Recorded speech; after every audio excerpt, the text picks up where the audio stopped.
E a possibilidade de o governo incluir o ICMS, que é um tributo estadual, na PEC para reduzir o preço dos combustíveis e energia elétrica provocou uma reação dos governadores. A perda para os estados pode chegar a 27 bilhões de reais. Sobre isso, a gente conversa a partir de agora, ao vivo, com o governador do Piauí, Wellington Dias, que coordena o Fórum Nacional dos Governadores. Está com a gente ao vivo hoje no Jornal da CNN. Governador, boa noite e bem-vindo. Boa noite, Roberta. Um prazer. Muito obrigada. Governador, o que está em jogo nessa discussão do governo e que envolve, a gente sabe, a perda de arrecadação dos estados? Por que vocês consideram a medida inadequada neste momento? Roberta, nós temos uma boa vontade da parte dos estados e também dos municípios para encontrar uma solução para a redução dos preços dos combustíveis. Mas é preciso, primeiro, diálogo e é preciso ter uma proposta que não cause desequilíbrio para estados e municípios. Em 2021, nós tivemos um crescimento da inflação, isso terminou contribuindo para uma receita mais elevada. Mas no ano de 2022, o que se espera é, de um lado, e é bom, o controle da inflação, um período difícil, a gente caminha aí para uma recessão, para um crescimento muito baixo, negativo da economia e coloca, assim, um desafio muito grande para estados e para municípios. O que fizemos ali atrás? A gente colocou uma proposta em que foi dado ali um prazo com um valor de referência para a aplicação do ICMS congelado até esse 31 de janeiro, exatamente na esperança da gente sentar à mesa com a Petrobras, com o governo, mediado aí pelo Congresso Nacional, e reconhecemos aqui, especialmente o Senado Federal, o próprio senador Rodrigo Pacheco, aí o senador Rogério, que apresentou uma proposta, o senador Jean Paul, que é o relator. Há uma boa vontade por parte de parlamentares dos diversos partidos para encontrar uma solução. Mas é preciso que haja também uma vontade por parte do governo, para que a gente tenha uma proposta com sustentabilidade. E o que defendemos está em tramitação no Senado, é um fundo de equalização. É possível ter uma proposta provisória, mas é preciso uma definitiva, para que o Brasil tenha uma estabilidade em preços especiais que impactam fortemente no social, na economia e também para crescimento inflacionário. Mas o senhor está falando do fundo de estabilização do preço dos combustíveis. Isso poderia ajudar a resolver o problema? Exatamente. E a proposta que foi apresentada, ela traz ali exatamente fontes alternativas que vêm do próprio sistema. A aplicação sobre royalties e participação especial é um exemplo. Na área da transferência sobre lucro que a Petrobras tem em razão do crescimento do preço do petróleo, ali a garantia dessa participação, estados, município e União, nós temos toda a boa vontade. Agora, é preciso diálogo. O que está faltando desde o ano passado? Já perdemos aí o time do ano de 2021, os preços explodiram, isso tem um impacto forte em toda a sociedade, foi isso que fez elevar a inflação para esses patamares que estamos vivendo e, é claro, no bolso do consumidor. Então, é preciso uma solução, sim, mas é preciso fazer isso, repito, sem impactar e levando a desequilíbrios estados e municípios, no momento em que temos que lidar com tantos temas complexos para a vida da população. Governadora, a nossa Thaís Arbex, em Brasília, tem perguntas para o senhor também. Vem, Thaís. Obrigada, Roberta. Boa noite, governador. Boa noite, Thaís. Governador, o presidente Jair Bolsonaro, no fim de semana, disse que não quer briga com os governadores. E também avançou dizendo que essa proposta de emenda à Constituição não vai trazer nenhuma medida impositiva, mas sim autorizativa. O que ele quis dizer? Quis dizer que vai deixar na decisão dos governadores uma hipótese de redução ou zerar o ICMS. A minha pergunta é a seguinte: mesmo que essa proposta de emenda à Constituição traga um período determinado para que esse mecanismo seja utilizado, Os governadores rechaçam essa hipótese?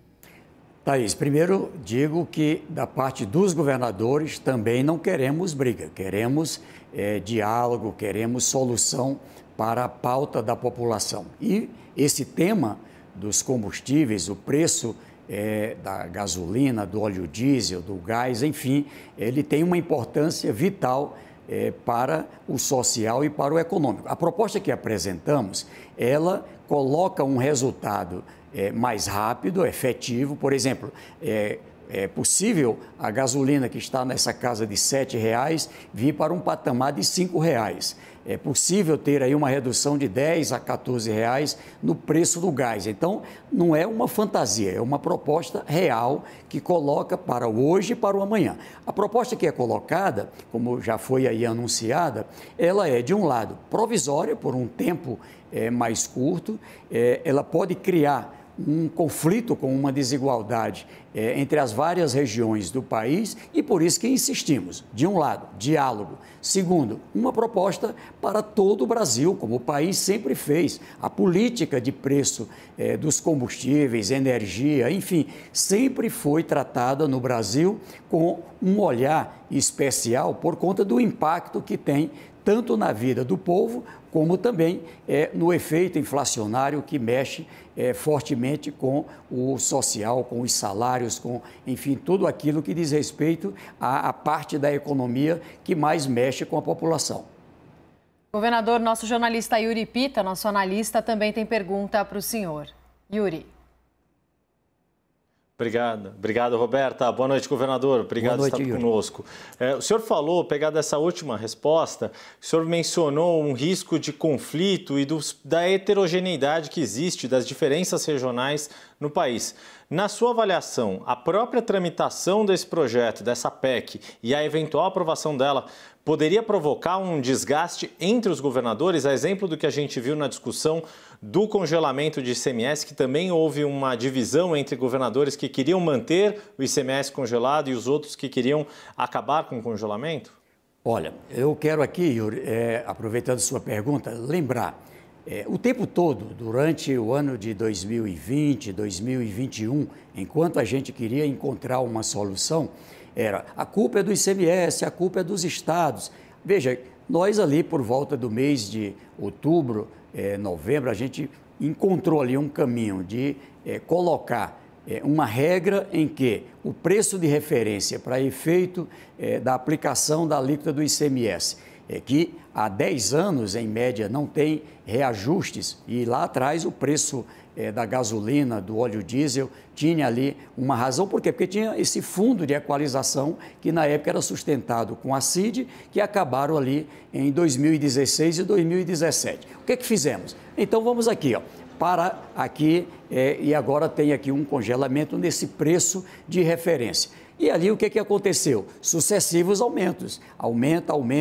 Por quê? Porque se coloca toda a liberdade para a Petrobras dar o reajuste, que leva em conta a preços do barril de petróleo, a alta na desvalorização do real em relação ao dólar, enfim. E isso significa um acréscimo lá nos postos de combustíveis. O que nós estamos colocando é para encontrar uma solução ou é só para causar um desgaste? Eu acho que não, nós estamos tratando de um tema muito sério, tem aqui um ano eleitoral, há necessidade de termos aqui um olhar também para o equilíbrio fiscal, o esforço que estados e municípios fizeram, e a gente tem aí assim que encontrar uma saída onde sim, os estados, municípios queremos participar, mas é preciso que isso seja feito num patamar fruto de um entendimento. É esse caminho que queremos a todo instante, né? Esta oportunidade. Se amanhã o governo quiser sentar à mesa para um entendimento, estamos prontos. Governador, aproveitando a sua presença aqui também para falar sobre outros assuntos, qual é a posição e análise do Fórum Nacional de Governadores sobre a disseminação da Ômicron nos estados neste momento? Há espaço e necessidade para mais restrições? Olha, eu começo falando aqui de uma notícia boa. A gente teve, durante esses dias, a busca de um entendimento com o ministro da Saúde, o ministro Marcelo Queiroga, com o secretário executivo Rodrigo Cruz, o ministro-chefe da Casa Civil Ciro Nogueira, e tivemos ontem o anúncio da prorrogação do credenciamento de leitos na rede hospitalar. Por que isso é importante? Porque, por conta da transmissibilidade elevada da Ômicron, juntamente com H3N2 e outras doenças, essa virose, enfim, nós temos ainda uma situação anormal em grande parte das regiões de saúde, em todas as regiões do Brasil. Alguns estados, inclusive, numa situação já até próxima do colapso, mais de 70% de ocupação dos leitos. E o objetivo aqui foi prorrogado por mais um mês, que a gente possa ter aí as condições de queda. E, é claro, o que eu devo acrescentar é que a nossa expectativa é de manter os cuidados. Passamos agora uma orientação, por exemplo, para as aulas presenciais, ter todo aí uma orientação para o uso de máscara, até a distribuição de máscara, os cuidados necessários no transporte de alunos, enfim, viabilizando assim maior segurança. E, é claro, seguir com vacinação. Por isso que entendemos como fundamental a agilidade por parte da Anvisa para que tenhamos a vacinação já a partir de 6 meses, como outros países, e assim contribuir fortemente para que o Brasil possa alcançar uma imunização acima de 80% da sua população e aí sim a gente ter maior segurança. Veja que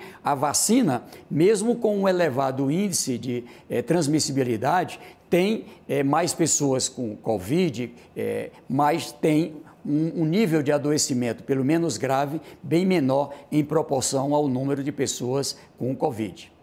Vamos seguir acompanhando. Governador, muito obrigada pela sua presença, pela entrevista ao vivo aqui com a equipe do Jornal da CNN. Boa noite, até a próxima. Boa noite, eu que agradeço.